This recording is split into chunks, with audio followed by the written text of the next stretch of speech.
Welcome. I'm Cameron Scott, one of the story architects of Star Wars: The High Republic. This is Dominic Pace, who plays Gekko the Bounty Hunter from The Mandalorian. Hi, I'm Claudia Gray. I write Star Wars books. And you're listening. And you are listening to Star Wars Comics in Canon. The Force is strong with this one. Hello there, my friends. This is another Star Wars book review. It's a spoiler-free one. It is not of the High Republic era, like my recent ones have been, but I just want to quickly record an intro for it because I recorded it in my car. So the audio is not up to the usual standard of episodes of Star Wars Comics in Canon.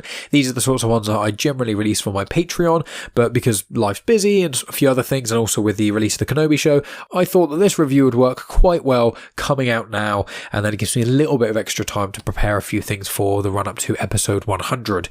So I want to clarify that before this whole thing gets started, because if this is your first time with Star Wars Comics in Canon, hello there, thank you so much for tuning in, but the audio quality of this episode in particular is not up to the usual standard, but I want to clarify that to all of your lovely selves. And I also want to say that next week's episode will be The Edge of Balance Volume 2, and then I'm hoping for the episode after that to be the book review of Mission to Disaster, which is the junior novel of the High Republic era, and then the week after that will probably be episode number 100, which is going to be a Q&A episode. So please start contacting me on social media at Genuine Chit-Chat, or contact Comics in Motion on social media at Comics in Motion P, and send over your questions for the Q&A. I will send out a social media post to ask some questions as well, but if anyone has any questions they would like myself or Ben of Star Wars Timeline to answer, please send those across. But yeah, just want to clarify that. Thank you so much for listening. I will not be back at the end to do my rambling nonsense. Just make sure you check out the show notes for all the other things that I'm involved with, and make sure you listen to the Kenobi discussion show that we are doing weekly on the feed of Comics in Motion, and subscribe to my YouTube channel, because that's where you can find all of my stuff. Genuine Chit-Chat, Star Wars Comics in Canon, everything like that, all in playlists, and you get video versions of certain episodes as well. So yeah, thank you for listening, and I bring you the spoiler-free Mike Chen Brotherhood book review.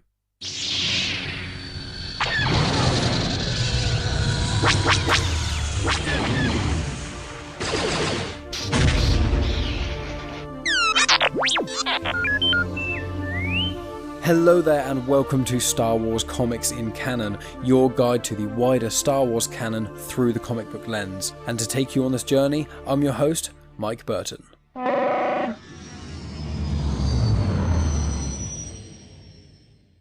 Hello there, my friends, and welcome to another Star Wars book review. This may get released as a Patreon exclusive, or I may put it on the feed of Star Wars Comics in Canon. I don't really know yet. I'm just recording it because I'm nearing the end of the next audiobook that I've been listening to, so I thought I'd better record the review of this one or I'll forget. So what I'm tackling today is Mike Chen's book called Brotherhood. Now, it is set, I think about 2 or 3 weeks, maybe a month after Attack of the Clones. So it's right at the start of the Clone Wars. Now, it's set before the Clone Wars movie and before the Clone Wars series. I mean, the Clone Wars series is set after the Clone Wars movie, so, that's a given. So it's before Anakin gets Ahsoka as an apprentice and any of those sorts of events occur. Now, this book to me, genuinely feels like, Mike Chen, in certain interviews, he said that it's like an arc of the Clone Wars to him. It's like a 4-episode arc. But, I suppose it could kind of fit in that. But for me, it really feels like it could have almost been a Star Wars movie. It's not quite got the same weight to it, but I feel like this could have been really, really good if it was in live action, and this could have served as a sort of episode 2.5. So the way I would describe it, as standard, my friends, I'm going to talk about it spoiler-free, and then I'll give a little bit of warning, then I'll talk a little bit more about it, and then we'll go from there, and then right at the end I'll give spoilers and just say what the general plot is, just so people are aware. Just because I know not everyone has the time to listen to every Star Wars audiobook or read every Star Wars book like I am trying to do. I say trying. I can't read every Legends book or listen to every Legends audiobook because that is madness. But what I am going to try and do is I'm listening to all of the essential Legends books. So Darth Bane and obviously Darth Plagueis and Darth Shatterpoint. There's also the Rogue Squadron books. There's also some Darth Maul ones. I think Shadowhunt is coming out. And that one is going to be narrated by Sam Witwer, who's one of my favourite people in the world, but also one of my favourites in Star Wars. He obviously played Starkiller in the Force Unleashed games, which are my favourite video games ever. That's one of the tattoos I've got. And also he voices Maul in the Clone Wars and also in Rebels. He does a lot of other voice work and things. He's done a few cameos and stuff in live action, but he's mainly a voice actor and, the video game character Starkiller / Galen Merrick in The Force Unleashed 1 and 2. So I'm very excited about that. I was like, oh, Darth Maul in Legends. I'm not as interested by that. But then when I heard it was Sam Witwer, I was like, yeah, I'm 100% going to listen to that. I think that comes out in August. They're doing waves of Essential Legends stuff. So I'm going to listen to that at some point. But this is about a book which is canon. So, as I said, Brotherhood by Mike Chen. I can't remember off the top of my head when it came out. I think it was around May time. It was before Kenobi dropped by a few weeks. And I remember that because I finished the audiobook of Brotherhood while driving home, but the day that Kenobi episodes 1 and 2 dropped. So it's a very, very recent book. And, right off the bat, it is really, really good. I think this is one of my favourite canon Star Wars books. Now, much like many of the other canon books, it doesn't necessarily stand on its own 2 feet. So when you've got books, so the High Republic is an example. The High Republic books, obviously I do reviews for those on the feed of Star Wars Comics Canon or on my YouTube channel. But with the High Republic books, they are their own self-contained stories. You've got the High Republic, and then you've also got the books, you've got the comics, you've got a few other bits and pieces of media as well. There's more stuff being announced. So in 2023, we're going to get Tales of the Jedi, not Tales of the Jedi, we're going to get the Young Jedi or something like that, Young Jedi Order, something along those lines. I can't remember off the top of my head, but it's going to be an animated High Republic show for young kids. So, and there's also the game Star Wars Eclipse that's been announced. There's going to be other stuff to do with the High Republic, but the High Republic doesn't rely on any of the movies or any of the existing series or any of the existing content. Whereas with a lot of the canon books, it seems to all rely on other stuff. You've got Dark Disciple, which is excellent, which I tackled on my Patreon by Christy Golden. That was made from scripts of an unused Clone Wars arc featuring Quinlan Vos and Asajj Ventress. Whereas Brotherhood, it sounds like, a prequel movie to the Clone Wars. And if you haven't seen Attack of the Clones and Revenge of the Sith, I mean, if you're listening to this and you haven't done, I'd be incredibly surprised. But if you haven't done those things, then it doesn't really work. It works so well as an in-between of Attack of the Clones and Revenge of the Sith. It really helps flush out the characters of Obi-Wan and Anakin quite a bit, especially for people who haven't seen the Clone Wars series. So any of you listeners who tried the Clone Wars couldn't get into it, I always tell people to skip pretty much all of the first series. Watch the episode Rookies, watch Lair of Grievous, and then watch the last, I think, 4 or 5 episodes. There's the Ryloth arc and the Holocron heist, I think, is the last episode. And then season 2, you can watch the majority of it. And then series 3 onwards, you should watch all the episodes from series 3 up to series 7. But series 1's a bit hit and miss. And a lot of people I know are like, oh, Mike, I tried watching Clone Wars. I know you said that I shouldn't skip through series 1. I want to watch it all. I'm a completionist. And then people just don't finish it. And I'm telling people, series 1 of Clone Wars is not that good. The movie is really not that good. But this book is amazing. And there's an audiobook production of it. And it's narrated by... it's Jonathan Davis who narrates this. He's narrating the Darth Bane books as well, which are the other audiobooks I'm listening to quite a lot in Legends. But Jonathan Davis, him and Mark Thompson are, I think, the 2 heavy hitters of the Star Wars audiobook realm. Mark Thompson, I think, has done all the High Republic audiobooks and the audio drama Tempest Runner. He's also doing, I think, the Battle of Jeddah, which is going to be in the next phase of the High Republic as well. And Mark Thompson's done other non-High Republic audiobooks as well. They're both excellent voice actors. Both do such a good job in slightly different ways. But yeah, Jonathan Davis does a really, really good job of narrating this. It really sounds like Obi-Wan Kenobi and Anakin, and then the other characters that pop up as well. But it's a really, really good book, but it really is a support for episodes 2 and 3. And I really, really enjoyed it. I think I'd probably argue it's as good as Dark Disciple. I mean, Dark Disciple, as I said, focuses on Quinlan Vos and Asajj Ventress. It is brilliant, But Brotherhood is this all new kind of story, but obviously you know what happens to Obi-Wan and Anakin, because there's all the Clone Wars and obviously Episode 3, so we already know that those characters survive. So it is always something, I said it with the Darth Plagueis Legends book as well, and Shatterpoint with Mace Windu. It's a hard one, because when you do a book that is, or some content that is essentially a prequel with characters that you already know what happens, it's really difficult to make it so that it remains interesting to people, because when you know they're in a difficult situation, you know they're not going to die, or you know that, they can't have like an amputation or something horrendous happen to them, because you know that they're fine in the subsequent content.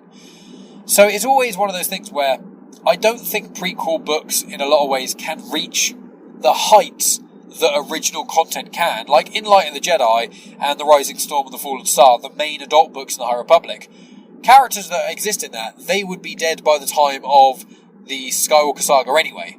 So you know that they may, and they're going to die at some point, but you don't know how they're going to die. Whereas when it gets characters like Obi-Wan and Anakin, we know their fates. We know what happens to them in the movies. So it's always a tough thing it's like a tightrope almost, because you want to make things exciting and interesting, and you want to add in a couple of new characters, but the point of the book isn't these action set pieces to make you question what's going to happen to Obi-Wan and Anakin. It's more delving deep into the characters. So I'd say that this is going to be the final part of my spoiler-free thoughts on it. Then I'll go into sort of the themes and little bits and pieces. But if you're not interested in Obi-Wan and Anakin at the Clone Wars sort of era and their relationship and how it evolved, you're not really going to enjoy this book, because it's all about Obi-Wan and Anakin. There's a couple of other characters that are in it, some new characters, some reoccurring ones. But realistically, if you don't like Obi-Wan and Anakin and you're not interested by their dynamic, their relationship, you're not going to like this, essentially. Now, one other thing I'm going to say before I get into slightly spoilery territory. Still, I'd say this will be spoiler-free continuing, but one thing that I heard of Mike Chen, he said that he loved E.K. Johnston's Queen's trilogy. So Queen's Hope, Queen's Shadow, and Queen's... Oh, I should have remembered what this was. There's 3 Queen's books. I can't remember what they're all called. But Queen's Shadow, Queen's Hope, and Queen's something else, another one. And it's all focusing around Padmé, around Phantom Menace, Attack of the Clones, and then I think Revenge of the Sith as well as her handmaidens, and that sort of stuff. Now, Mike Chen said he was a big fan of the Queen's books by E.K. Johnston. So when she released her newest one, which I said I can't remember exactly what it's called, when she released that, he was talking to her before it was released about certain elements that happen in that book and Mike Chen's book, because they happen at a very similar time. I think the timeline is you get Attack of the Clones, then you get the third in the Queen's trilogy is like literally directly after that. I think there's some overlap with Attack of the Clones. And then it's Mike Chen's Brotherhood, and then it's the Clone Wars movie, then it's the vast majority of the Clone Wars series, I think up to Series 6, then I think it's Christy Golden's book, Dark Disciple, then I think it's Series 7 of the Clone Wars. That's generally how it is in brief. But I thought that was just quite some cool things to mention. So now I'm going to talk about the themes and the characters a little bit more. Still not really spoilery, but I want to give people plenty of warning. So the themes of this is, I'm going to say something that happens right at the very start of the book. It's literally like the first thing that happens, and it's that Anakin becomes a Jedi Knight. So in Attack of the Clones, he is a Padawan still, and then by Revenge of the Sith, he is a full Jedi Knight, and in the Clone Wars, he's a full Jedi Knight as well. And in the Legends continuity, there's the Clone Wars Legends cartoon, which are the 2D micro series. You can watch them in the vintage Star Wars selection of Disney. But a lot of us will remember they came out around 2003. They were made by a guy called Darren Tartanovsky or something. He made Samurai Jack. Apologies for getting his name wrong. But they are very action-packed. There's a lot of cool concepts in there, like General Grievous was in there and a few other bits and pieces. But they are not canon, and a lot of us from 2003 remember on Cartoon Network having, like, these episodes between the ends of normal episodes. So, like, Dexter's Laboratory would end, and then it would come up with Clone Wars for, like, 2 or 3 minutes before the next show. It was very, very bizarre. But they are quite cool, and I have the first volume on DVD, but I never got the second one. And then obviously when Disney Plus vintage stuff came out, I was like, I get to watch all of the micro series. They're on there as like 2 giant episodes that are like 2 hours long, so not quite so micro. But in that you get, I think it's the end of the second volume, you get Anakin's Jedi Knight ritual thing, and it's got some like leeches involved. It's really bizarre. There's like body painting and leeches, and they look kind of like henna tattoos in a way. It's quite peculiar. Some people loved it, some people did not. I wasn't really much of a fan, but I kind of take Star Wars as it is. But that was Legends continuity, so we didn't get in canon to see what exactly made Anakin a Jedi Knight and things, and why it happened, and what the ceremony was like, or anything like that. And also with Brotherhood, one of the main things about it is it's kind of focusing on, in Revenge of the Sith, after they get back from Coruscant and stuff, and Anakin's obviously saved Obi-Wan again, and he says, I've saved your skin for the 10th time. And then Obi-Wan's like, oh no, it's the 9th time, that business on Cato Neimoidia didn't count. Well, this book is about the business on Cato Neimoidia. This is what the central plot is, how that little bit of dialogue spawned off a book, which is quite fun. A lot of people hate that about Star Wars, but I actually love it. I think it's really cool. You could just deep dive. It's like the rule of two being mentioned in The Phantom Menace, kind of spawned off the Darth Bane trilogy, which I'm near the end of the second book, and they're absolutely incredible. I'm loving them. So that's going to be my next book review, probably only released on Patreon, because I release Legends stuff on Patreon. But it's about the business of Cato Neimoidia, but the first part of the book is about the knighting ceremony, and it doesn't really delve into it very much, to be honest with you. I think they're kind of keeping the knighting ceremony close to the chest a little bit. But I keep stopping and starting and thinking about what I'm going to say, because with the Jedi trials, around the Clone Wars era, where the Jedi started to kind of lose their way, a lot of it was they just made Padawans who weren't ready knights very quickly because they were running out of Jedi. Jedi were getting killed in the Clone Wars, and so they needed some generals in their army. That's what the Jedi became in the Clone Wars. They were the generals to the clone battalions, and Padawans were commanders in these battalions. So they wanted to make loads of people just who are Padawans who maybe weren't ready to become Jedi Knights very quickly. And one of the themes about this book is Anakin coming to terms with him now being considered an equal to Obi-Wan, because I think at this point Obi-Wan is not yet a Jedi Master, I think, or he's on the council, but he's not officially on the council fully. There's a rota system in place to kind of make him on it a bit, but kind of testing, while there's all sorts of Jedi in conflicts that can't, be a part of the council to discuss certain matters. So certain Jedi kind of are on it when they're available. I don't want to spoil it all in the book, but it's quite interesting. But at this book, both Anakin and Obi-Wan are both Jedi, so they're both even. So it explores their relationship quite a lot and how they interact, especially how from Anakin's perspective and how from Obi-Wan's perspective, the dynamic shifts for the good and for the bad. And one thing I didn't actually think about at all, which is something that I don't think maybe has been explored enough, so really kudos to Mike Chen for exploring this a lot. I know that I think it's Matthew Stover's book, he did the novelization of Revenge of the Sith, and then he also did Darth Vader, Dark Lord of the Sith, which I know are very highly regarded Legends content.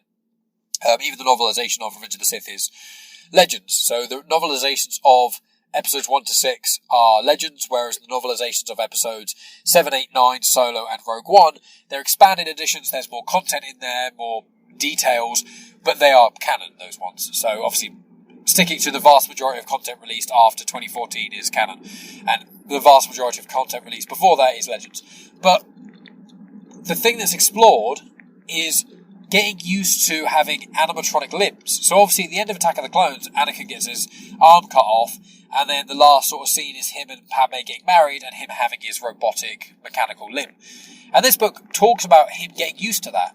And Mike Chen said a lot of his influence from this was Matthew Stover's novelization of Revenge of the Sith. And I think especially at the end it talks about Anakin getting used to Vader getting used to his suit. And I know that in the Darth Vader Dark Lord of the Sith Legends book, it's like a direct sequel to Revenge of the Sith's novelization. And I know a lot of people hold it in high regard, and I think in that it really goes into Vader/Anakin feeling the suit and getting used to his limbs now all being animatronic, being mechanical, being made of metal. And so this book explores that a bit, and I found that really interesting. Where there's certain action scenes where Anakin notes like, my mechanical arm doesn't respond like my organic arm does, and it doesn't respond in the same way it did before I got my limb cut off. And the whole book is him kind of finding himself and getting used to it, because in the Clone Wars, in the Clone Wars series in the movie, he's basically already used to having a mechanical arm. So that is an element that I really didn't know I wanted until I heard it. And so once again, kudos to Mike Chen, who's just done such a good job of getting to know the characters. He's clearly such a big fan of the Clone Wars because there's so many little Easter eggs and stuff in that. So those are the themes and the kind of spoiler-free parts. And they're the sort of parts that I think going into this book you should be aware of, and they're really cool. But now I'm going to get into slightly more spoilery territory. Obviously, spoilers in this scenario are not the same as, say, the High Republic, because you know what happens to Anakin and Obi-Wan. So it's not that spoilery. But I'm now going to talk about the book in more general terms about certain characters that do not appear.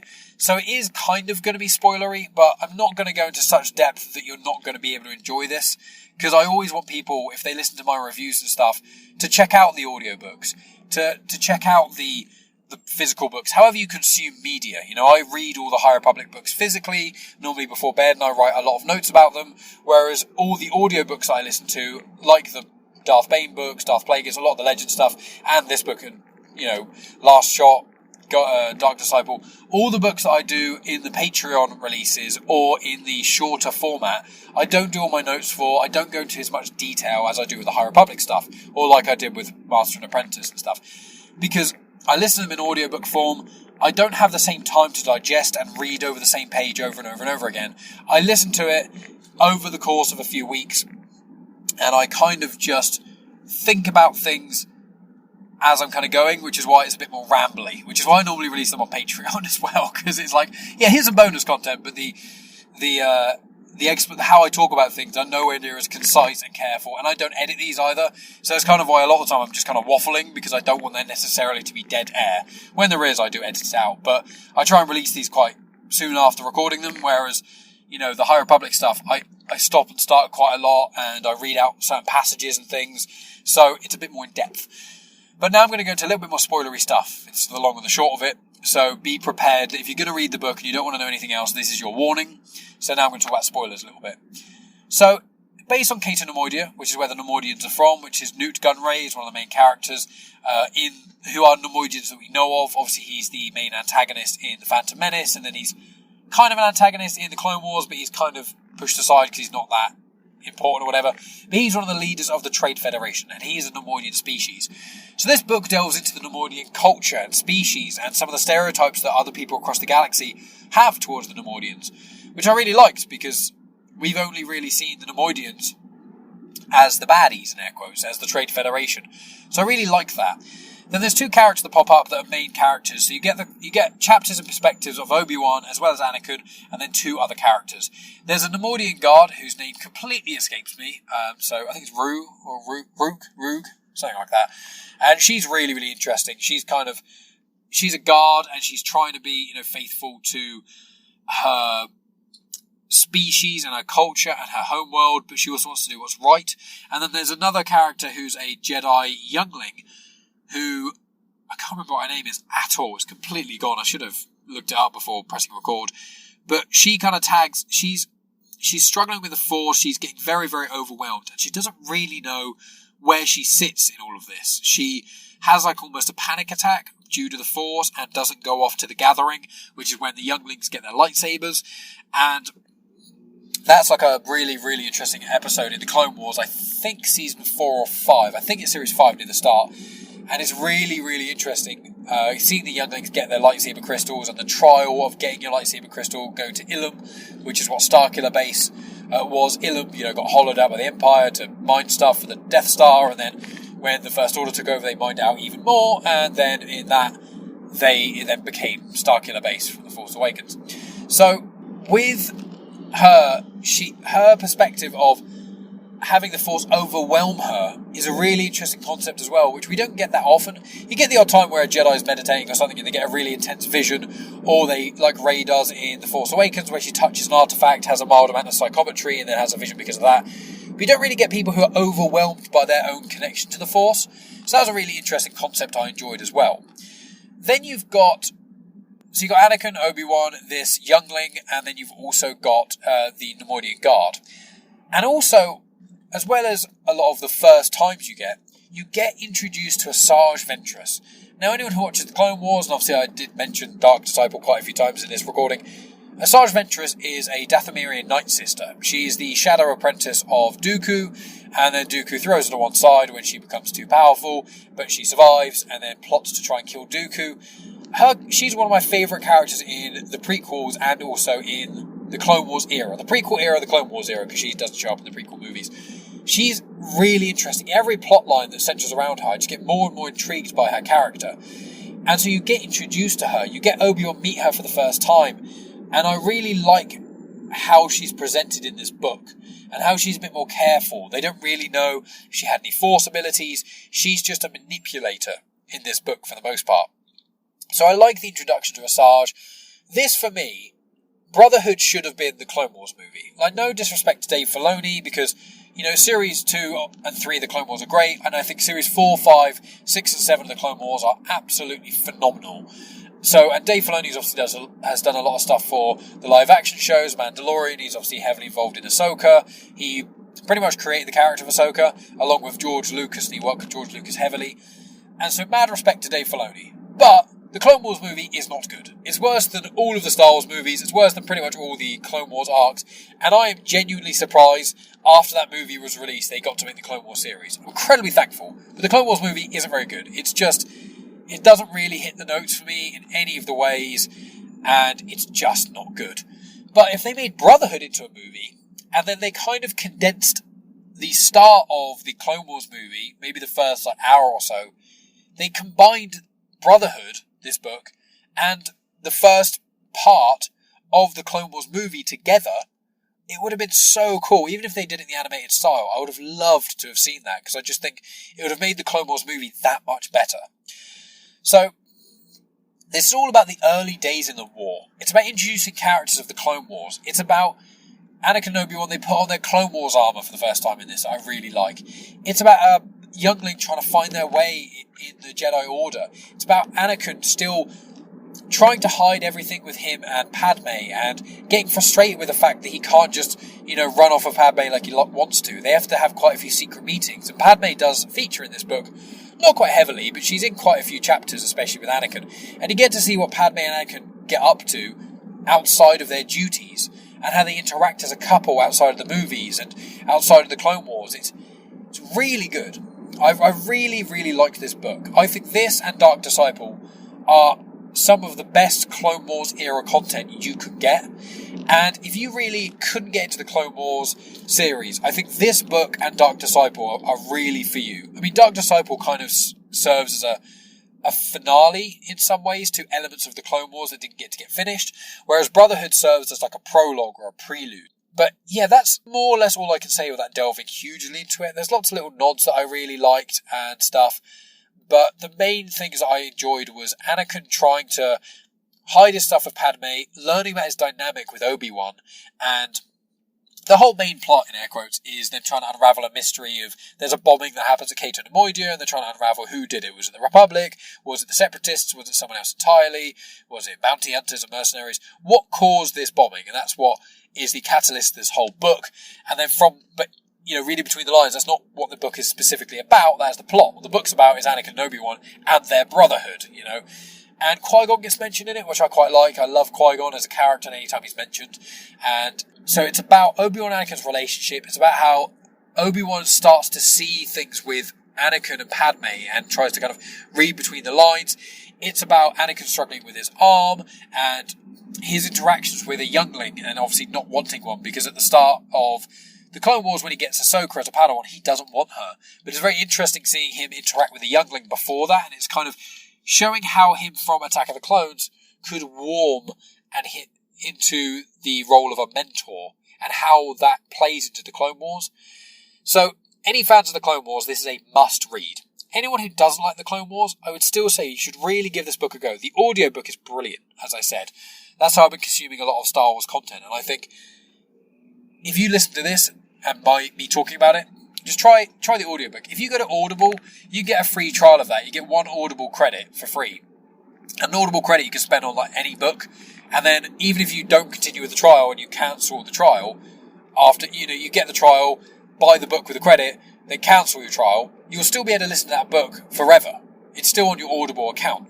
So if anyone's listening to this and hasn't yet got an Audible account, I really, really recommend checking it out, going, getting your Audible book credit, and listen to Brotherhood. And then let me know what you thought, because it was just really good. I was just really surprised. I had another credit come through, and I was kind of doing it on a whim, and I was like, you know what? I'm going to check out Brotherhood. Really, really want to give this a go. So yeah, go check out the book, audiobook or physical book, wherever you want. And also reach out to Mike Chen on Twitter. He's a lovely guy. Twitter, Instagram, wherever. Just reach out to him and say how much you like him. And so, yeah, that's going to be enough for me, really. I'd say really enjoy this, really recommend it, especially if you love the prequels and the Clone Wars era like I do. Go check this out. But that's going to be enough for me, my friends. I don't know if I'm releasing this just on Patreon or on the main feed. Either way, thank you so much for listening and supporting the show. I appreciate each and every one of you listening. And I'll talk to you again soon with the Darth Bane Book 2 book review, because I'm almost finishing that. I'm right near the end of that. So, yeah, just thank you, guys.